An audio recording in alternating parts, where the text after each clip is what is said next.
One of the things that I would like the students to take away is how they can incorporate something that the short is ICT, Information Communication Technologies, that have completely changed the face of migration, in the sense that old immigrants, let's say all the white ethnic immigrants that came to the United States, Polish, German, Swedish, Italians, many of them lived their lives with a broken heart, because the people that they were separated from, they lost track of them. People sent letters, but there was a limitation to whether you get a letter every 40 days or every 2 months.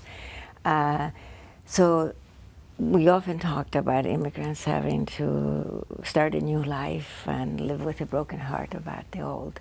But new immigrants can really live with 2 hearts, and that's actually the title of my talk. And what is meant by that is that they can live here, but they can also be connected there. And they do it spontaneously.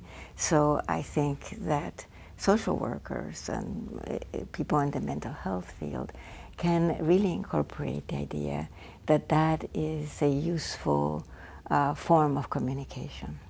So that, and that one should not start with the prejudice that immigrants suffer cyber lag, or they don't have the possibility of using cell phones. That's absolutely incorrect.